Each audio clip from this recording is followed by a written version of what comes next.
गोविंद भगवान को। यो बडा मिठो कथा छ। हामी सबैले श्रवण गर्नुपर्ने, मनन गर्नुपर्ने कथा हो। हेर्नुस् है, सबैले मनन गर्नुपर्ने कथा।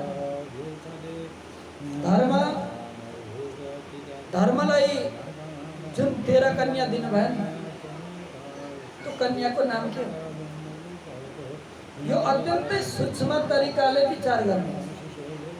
धर्म भनेको हामीभित्र उत्पत्ति हुने धर्म भाव हो। र यसका 13 वटा श्रीमती हुन्छन्। बिहे गर्नु पर्यो यहाँ भित्र, हामी भित्रको धर्मले। गृहस्थी हिसाबले सम्झाउँदै हुनुहुन्छ बृहत तत्त्व ज्ञानलाई, बहुत आन्तरिक तत्त्व ज्ञानलाई यहाँ एउटा गृहस्थीहरूको छोराछोरीको माध्यमबाट हामी त्यस्तै मात्रै बुझ्छौँ भनेर त्यही उदाहरणले सम्झाउँदै हुनुहुन्छ। धर्मको सबैभन्दा पहिलो श्रीमतीको नाम हो श्रद्धा। बुझ्नुहुन्छ? यदि तपाईभित्र धर्म चाहिँ छ तर श्रद्धा छैन भने तपाईको धर्म अपुरो छ। श्रद्धा हुनु पर्यो, भक्ति हुनु पर्यो, अनि मात्रै त्यो धर्म पुष्ट हुन्छ। यदि तपाईको धर्मले श्रद्धासँग विवाह गर्यो भने शुभ नामको छोरो जन्मिन्छ। ल, श्रद्धा र धर्मको छोरोको नाम हो शुभ। कति राम्रो, बडा आध्यात्मिक गहिराईमा यो कथालाई बुझ्नु होला। युट्युबबाट सुन्नेहरूले पनि बडा मजाले बुझ्नु। धर्मको पहिलो पत्नीको नाम श्रद्धा र छोराको नाम शुभ। तपाईँ जुन दिन श्रद्धासँग बिहे गर्नुहुन्छ अथवा तपाईभित्र जब श्रद्धा उत्पत्ति हुन्छ अनि तपाईको घरमा शुभ प्राप्ति हुन्छ। त्यो शुभ कहिले पनि तपाईलाई अशुभ हुन दिँदैन। त्यस्तो शुभ प्राप्ति गर्नु छ भने श्रद्धासँग बिहे गर्नु पर्यो। अब दोस्रो पत्नीको नाम हो दया। सम्पूर्ण भूत प्राणीमा दया गर्नुहोस्। हेर्नुहोस्, धार्मिक व्यक्तिले निर्दय बन्नु हुँदैन। हुन त कुनै पनि प्राणीले निर्दय बन्नु हुँदैन। दया गर्नुपर्छ, सबैप्रति दया। कसैले नराम्रो बोल्यो भने पनि दया गरिदिनु, चलो यसको बुद्धि नै त्यस्तै छ, छोड। हरेक प्राणीप्रति दया गर्नुहोस्। यदि त्यसो गर्नु भने तपाईमा प्रसन्नता प्राप्ति हुन्छ। छोराको नाम हो प्रसाद।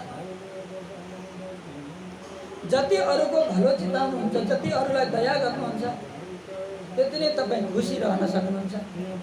किनकि मैले त दिएको छु नि, सबैलाई अभयदान दिएको छु, सबैलाई दया गरेको छु। आफै भित्रबाट त्यो खुसीको प्राकट्यता हुन्छ। त्यसैले धर्मको पत्नीको नाम हो दया। तेस्रो पत्नीको नाम हो शान्ति। ल, कति राम्रो। शान्तिसँग बस्नु, केवल ध्वनि शान्ति मात्रै होइन, मनलाई शान्त बनाउनु, कर्म शान्ति बनाउनु। यो जीवनमा शान्तिको धेरै ठुलो महत्त्व छ। अशान्तस्य कुत सुखम। भगवानले भन्नुभयो अशान्तिलाई कहिले पनि सुख हुँदैन। जो अशान्त छ यो संसारमा कहिले पनि त्यसलाई सुख प्राप्ति हुँदैन। त्यही भएर शान्तिको छोराको नाम नै सुख हो। ल, यदि हरेक ठाउँ हरेक अवस्थामा तपाईले मनलाई विचलित नगरिकन अत्यन्तै शुभ र शान्तिका साथ बस्नुभयो भने र भगवानको भजनमा लागिरहनु भयो भने सुख तपाईको टाढा जान सक्दैन। तुष्टि। धर्मको अर्को पत्नीको नाम हो तुष्टि। तुष्टि भनेको सन्तुष्ट।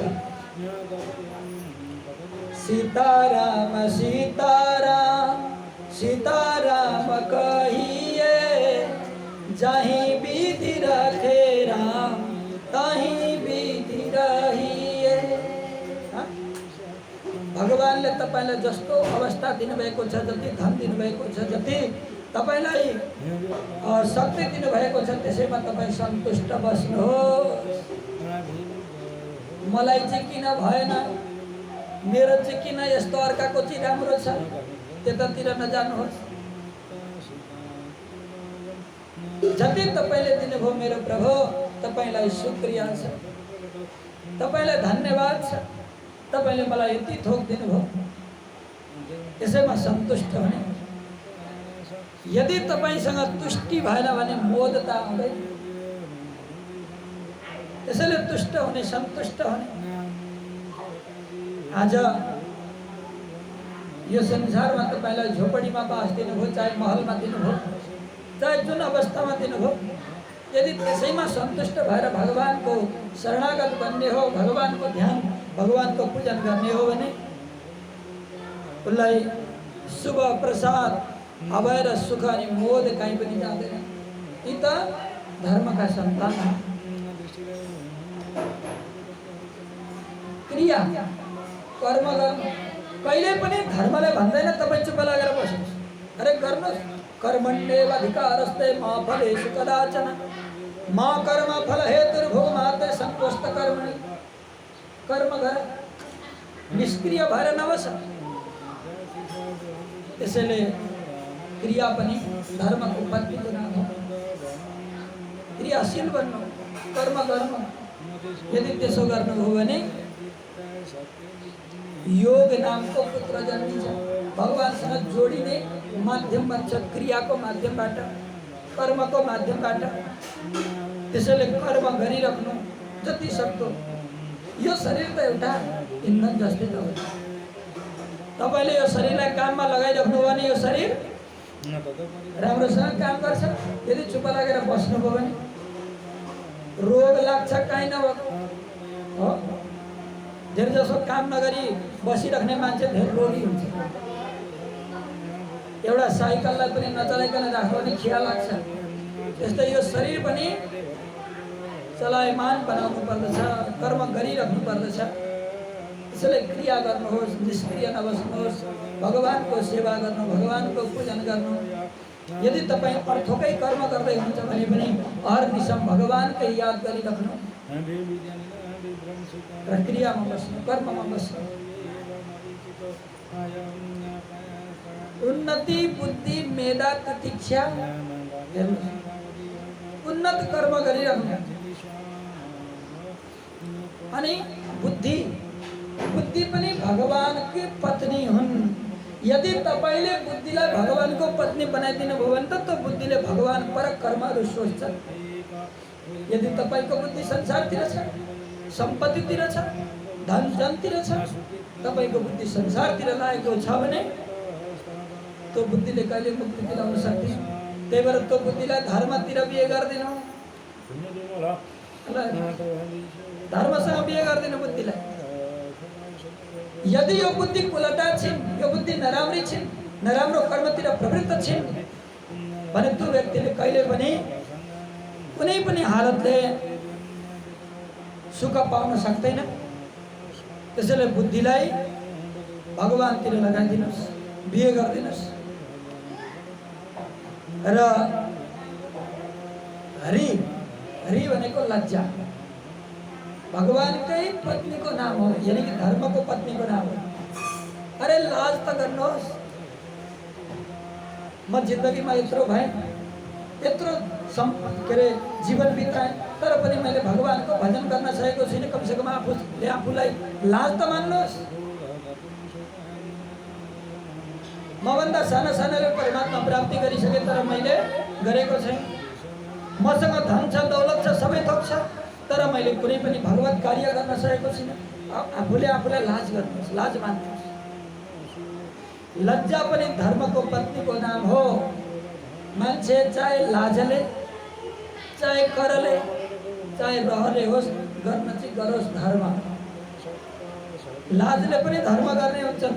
त्यही भएर लाज पनि धर्मको पत्नीको नाम हो। अर्को पत्नीको नाम हो मूर्ति। मूर्ति, मूर्तिसँग तपाईँको धर्मले बिहे गर्यो भने नर र नारायण प्राप्ति हुन्छ। मूर्तिसँग बिहे गर्नु भने नारायण प्राप्ति हुन्छ। भनेपछि धर्मले मूर्तिसँग कसरी बिहे गर्ने भन्दा भगवानको विग्रह प्रति तपाईको भाव, तपाईको श्रद्धा, तपाईको लगाव अति हुनुपर्छ। एउटा कुरा, हामीले मूर्तिमा भगवानलाई देख्छौँ कि देख्दैन? के मूर्तिमा हामीले भगवान देखेका छौँ? न पक्कै पनि छैन। यदि मूर्तिमा भगवान देखेको भए भगवानकै जस्तो सेवा गर्थ्यो नि मूर्तिलाई, हैन? हरेक घरमा पूजा कोठा हेर्नुपर्छ राम्रो, थोरै फोहोर हुँदैन। त्यस्तो फोहोरमा हामी बस्न सक्छौँ? ती चन्दन चढाएको छ, फुल कुहिएको छ, तिल कुहिएको छ, राम्रा सबैभन्दा सफा मन्दिर कोठा हुनुपर्छ। त्यहाँ जाँदा आनन्द आओस्, वैकुण्ठमा पुगे जस्तो अनुभूति होस्। तर आज अधिकांश व्यक्तिहरूको घरमा मन्दिरको कोठा बडा फोहोर देखिन्छ। अरे तपाईँ आफू बस्ने ठाउँलाई त त्यति राम्रो सफा गर्नुहुन्छ, पोचा लगाउनुहुन्छ, झाडु गर्नुहुन्छ भने भगवान बस्ने ठाउँलाई चाहिँ त्यस्तै गर्दिने, गन्दा पार्दिने। किनकि भगवानको मूर्तिमा तपाईले भगवानलाई देख्नु भएन। बाटामा कुनै नेताको या शहीदहरूको मूर्ति छ भने ए फलानाको मूर्ति रहेछ भने जस्तै भगवानको मूर्तिलाई पनि यो भगवानको मूर्ति हो तर भगवान होइन भनेर पूजा गर्नुभयो। यदि भगवान मान्नु भएको भए त्यस्तो हुने थिएन। मन्दिरमा जान्छौँ, लगेर भगवानको शिरमा राख्ने झुक्केराको कोस तपाईको कोही चिन्ने मान्छे आए, ए लु हजुर खानु केरा भनेर शिरमा राख्दियो भने खानुहुन्छ? केरा खानु भने टाउकामा राख्दियो भने खान्छ कसैले? ओहो, ए हजुर म आएँ भन्दा एक लोटा पानी छ्यापिदियो भने प्रसन्न हुनुहुन्छ तपाईँ? तपाईँले नुहाई धुवाई गर्नुभयो, तिलक चन्दन गर्नुभयो, राम्रा कपडा लगाउनुभयो, टक्क बस्नुभएछ मुढामा। कोही तपाईँको मान्छे आयो, ओ हजुर नमस्कार गरे भनेर लोटाले खलङ्ग पानी खनाइदियो भने के गर्नु? आज त्यही त भइरहेछ। माताको मन्दिरमा जान्छौँ, भगवानको मन्दिरमा जान्छौँ, करुवामा पानी लिएर ल अनि गयो, शिरमा राख्दियो लड्डु केरा, अनि त्यो लोटाको पानी तुरुक्क पारिदियो। त्यो पूजा हो? पानी चढाउनु, तर शिवलिङ्गमा पो चढाउनु त पानी, सबै ठाउँ चढाउँदैन नि। अरे भगवानको सेवा गरिसकेपछि फेरि पानी चढाउनु पर्दैन त? कपडा वडा उतारेर बिहान एकचोटि भगवानलाई स्नान गराइसकेपछि फेरि भिजाउनु हुँदैन त? तपाईँले नि एकचोटि नुहाएपछि फेरि नुहाउनु पर्दैन? असुचि हुनुहुन्छ अरे नुहाउनु पर्छ भने भगवानको मूर्तिलाई मूर्ति मात्रै देख्यौँ, भगवान देखिन। भगवानलाई मैले पानी चढाएँ भने जाडो लाग्छ होला, भगवानको कपडालाई मैले गिलो बनाइदिएँ भने भगवानलाई जाडो लाग्छ होला, सर्दी लाग्छ होला, भगवान बिरामी पर्नुहुन्छ होला। यदि भगवानको भाव आइदिएको भए त्यस्ता भाव आउँथे। तर मूर्तिलाई मूर्ति मात्रै देख्यो, भगवान देख्दै देखिन। आफूले चाहिँ 84 व्यञ्जन बनाएर खायो, भगवानलाई चाहिँ मिश्रीको डल्लो दियो, लो खाए खाऊ नखाए नखाऊ। किन? मूर्ति हो, मूर्तिले के खान्छ? यदि मूर्तिमा भगवान देखिदिएको भए, त्यसैले धर्मले मूर्तिसँग बिहे गर्नु पर्यो, मूर्तिबाट नारायणको दर्शन हुनु पर्यो। विशुद्ध भगवानका वैष्णव भक्तहरूले मूर्तिमा भगवान देख्छन्, त्यही भएर त भगवानलाई नै सेवा गर्छन्। भगवानको मूर्तिको अगाडि नै हे प्रभु मैले यो चाहिँ बनाएँ तपाईँलाई अर्पण गरेँ भनेर भगवानलाई भोजन अर्पण गर्छन्। अनि तत्पश्चात त्यो भोग आफूले लिन्छन्। भगवानलाई अब सुत्ने बेला भयो भन्नु पर्दा लगाइदियो, भगवान अब शयन गर्ने बेला भयो भन्नु सुताइदियो। बिहान जागो मोहन बंसी वाले, जागो नंद दुलारे, जागो मोहन मेरे प्यारे, गैयन के रखवारे, जागो मोहन मेरे प्यारे, गैयन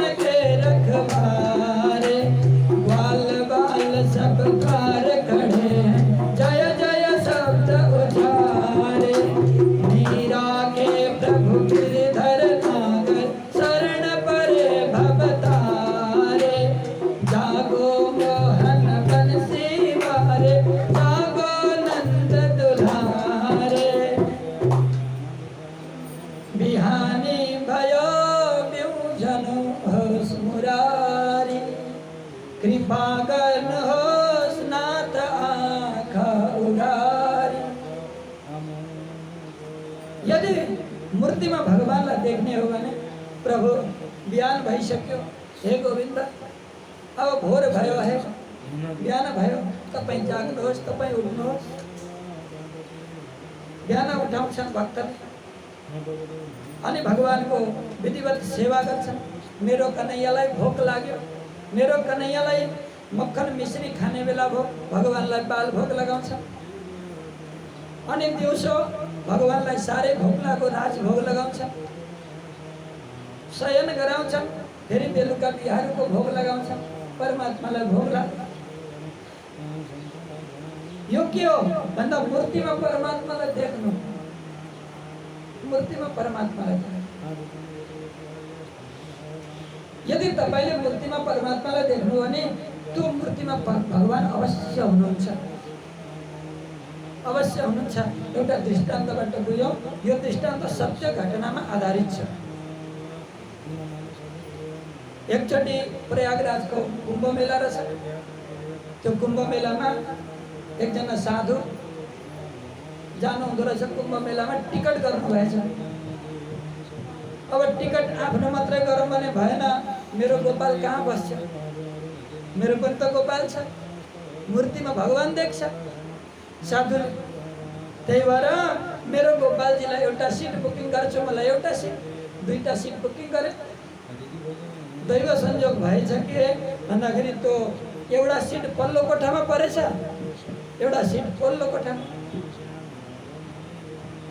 अब बाँडिनु त पर्यो, ठाकुरजीले आफू त बाँडिनु पर्यो। जब रेलमा चढ्छ, सिट पर छ, हे गोपाल तेरो सिट पर भयो, मेरो सिट ओरा भयो, के गर्नु? ल ठिकै छ, तेरो इच्छा यस्तै रहेछ।